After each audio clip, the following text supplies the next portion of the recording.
beautiful people. How are you? It's me, Kirsten. This is the It's Giving Mystical podcast. This is the weekly card pull for the week of October 20th, 2023. Time.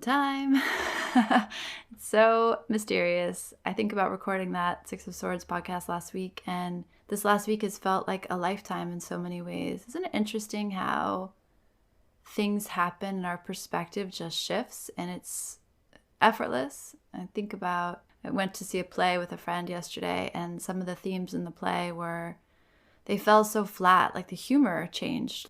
Given what's happening in the world right now, these jokes that might have been funny last week, 2 weeks ago, weren't funny anymore. And I was just thinking about that collective experience of change. Like collectively, we are all undergoing changes, whether we realize it or not. It's just interesting. It's all so interesting. How was your Six of Swords week? Really that kind of funny but serious message of just don't tip the boat over. The idea of being grounded in a way that's not grounded at all. Being grounded in transit, being grounded in the transitions, being grounded and aware of your balance as you navigate into a new place, into new waters. It's just the energy of protection, the energy of tenderness, the energy of shepherding.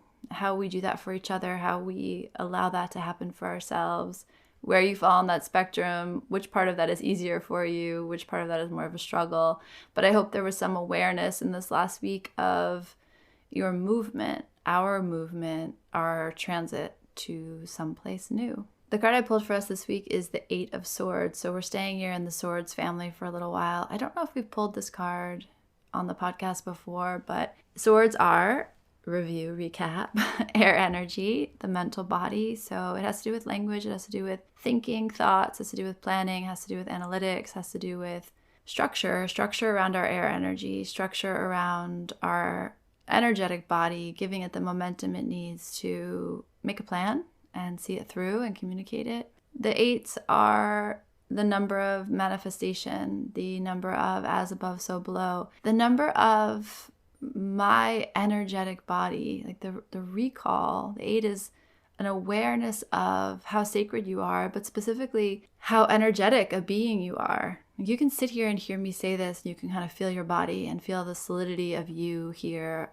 on the earth plane. And then if you sit for a little bit longer and you kind of soften into the fullness of who you are, you realize that everything is changing. Everything, like even on the physical, right? Our heartbeat and our blood pumping and our skin and everything kind of dying and renewing all at once. And then energetically as well, you're just vibrating atoms.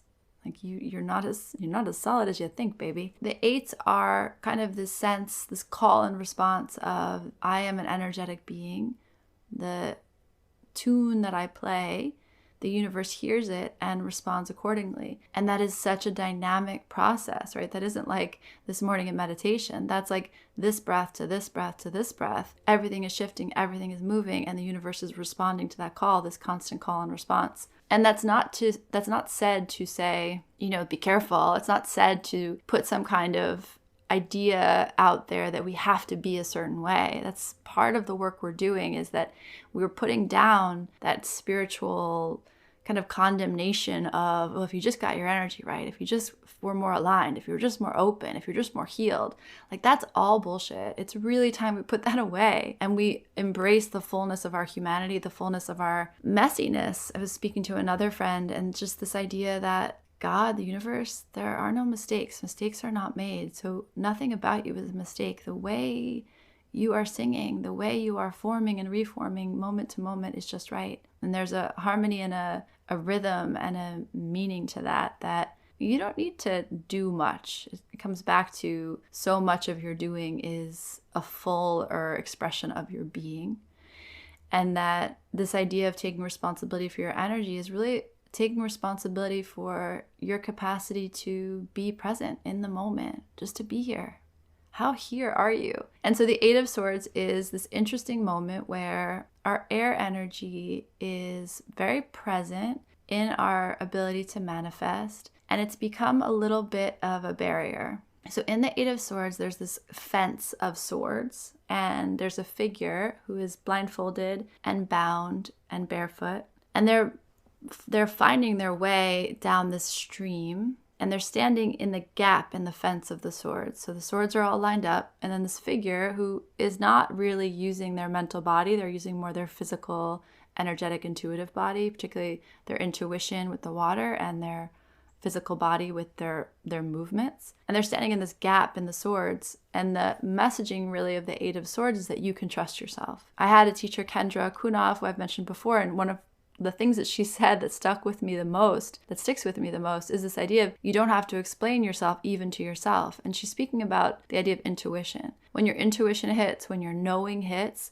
we often try to make sense of it. And her constant reminder was like, what if you didn't have to make sense of it? What if you didn't have to explain it? You just trusted it. That's the energy of the Eight of Swords. And the message that came through when I was sitting with it just now is that it's very noisy in your head right now. It's very noisy in your field right now. And I'm saying you, but like, I mean me too. I mean all of us, right? So the universal you, this like wave we're all kind of riding together in this podcast and in this space together that we're creating here. I don't know, etheric moment together. That it's noisy here. And the call for the week ahead is going to be to get quiet.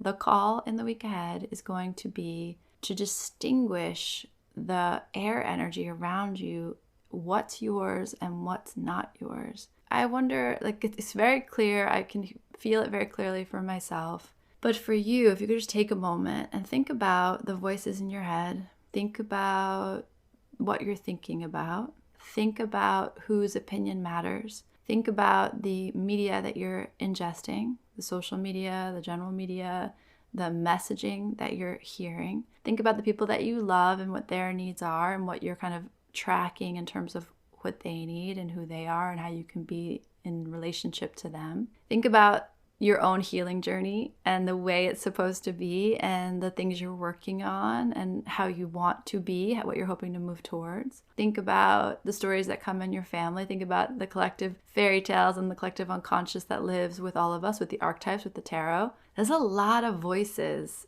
just here. Me, my voice, right? There's a lot of voices in the room right now.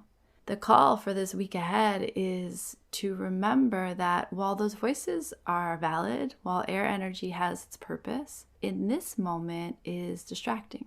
And in this moment, there's a way in which this transit, that Six of Swords energy, was kind of this like we're all in the boat together. Like, who's in my boat? My cousin Gabby says, who's in your canoe? Like, who's in the canoe with you? And the energy for the Six of Swords is like, oh, their voice matters. That what they need matters. And so here we are. We're gonna try to keep the boat afloat while we make this transit. And in doing that, we're open to what everyone needs. We're open to how that can feel safe and good for everyone. Okay, we get to the end of that movement and we feel the Eight of Swords, and there's this question of, okay, but where am I again? Like, where am I again? Where are my feet? Where's my knowing? Where's my intuition carrying me? What's calling me forward? And just for a moment a day, a moment a few times a day, a longer meditation if you have time, longer reflection if you have time, longer journeying if you have time. Try to find like almost like threads, like knotted threads. Try to just kind of pull out. Like, okay, I know what that voice is, but that's not mine. I know that voice, that's not mine. I don't really actually know where that one comes from, but it's actually not mine. And just kind of like teasing out these different threads until you find that pure golden thread of you, that pure golden thread of what you need and what you're calling for and what's going to bring you safety and what's going to bring you comfort and what's going to bring you what you need as you move forward. There's something about like it's a very focused, very singular message around that. So there's something about how you don't even notice all the other voices navigating for you, all the other voices kind of telling you what should be, what needs to be. And this is a little bit abstract, but also very clear. So if I try to think past that, if I try to go deeper into that message, I keep getting called back to like, it's like the noises. It's like almost like feels like a radio dial where you kind of keep turning the dial and all these voices are coming through and all the static. It's like, where's the clear note? Where's the clear voice? Where's the knowing inside of me? And because it's the Eight of Swords, it might not be a literal voice. It might be a feeling. It might be something in your third eye activated, something in your belly activated, something in your feet activated. So it might be a very literal feeling of, I should be in this place now. I should have my feet here now. It might also be a feeling of finding yourself somewhere familiar or someplace that you thought you wanted to be and realizing my feet don't belong here. Like my body doesn't belong here. So this is going to happen on a very physical level, and it's also going to happen on an energetic level. There's just going to be this sense of like, what I've absorbed, what I've digested as important information, and how it's informed who I am, and it's informed where I am, and it's informed what I want. And in this week, it's like, no, just draw that back. Okay, I got it. I took it all in, and especially in the last 6 of Swords week. And now I want to like pull the curtain back. Just like pull the curtain, open the shades, and just like feel you and the sun, you and the universe, you and God. You and your beautiful feet, your beautiful feet. Like feel for a second, I'm here. There's that quote, I just was saying this to a friend too. There's that quote like, you live 2 lives and the second one begins when you realize you only have 1 life to live.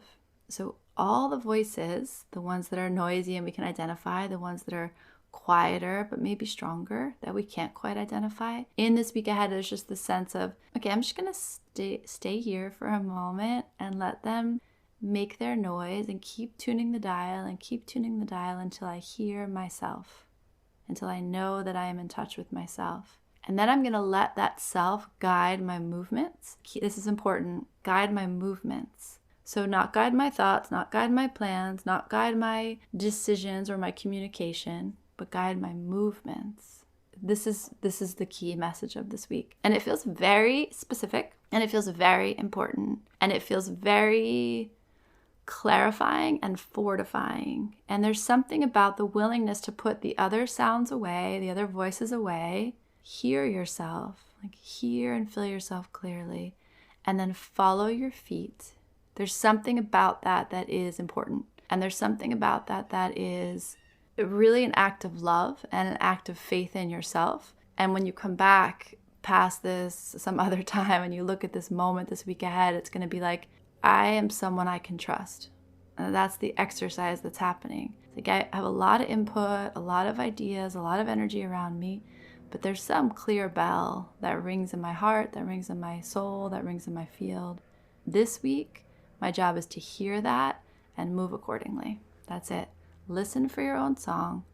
Get really clear, like tune that dial, dude. Tune that dial till there's no static left. It's just the clear bell of your song. And then move accordingly. That's it. Toot sweet. Basta. Like, that's it. Take that with you. Move that way. Make space for that. You're going to need to create space for that. And you know how to do that. You know exactly what to do. Something about this feels, fortifying.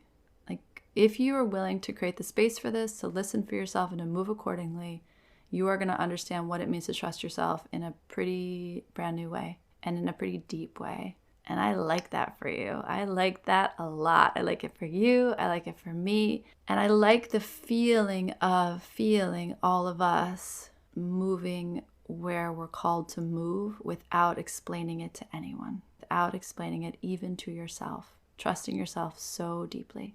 Something really beautiful here. I can feel like the sunrise on the other side of it, that there's a warmth here that is pretty sweet. Pretty sweet, man.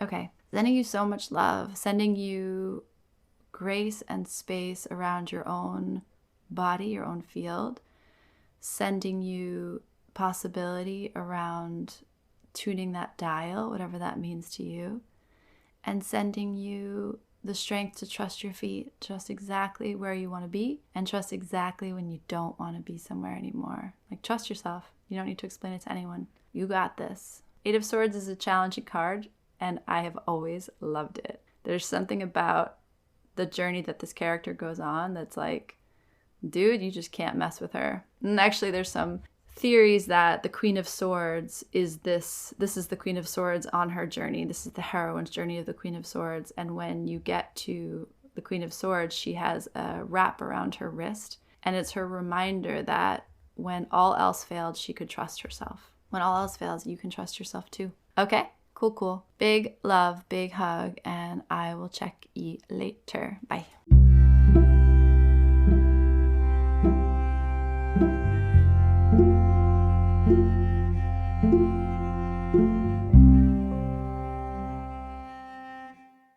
It's giving everything is sacred.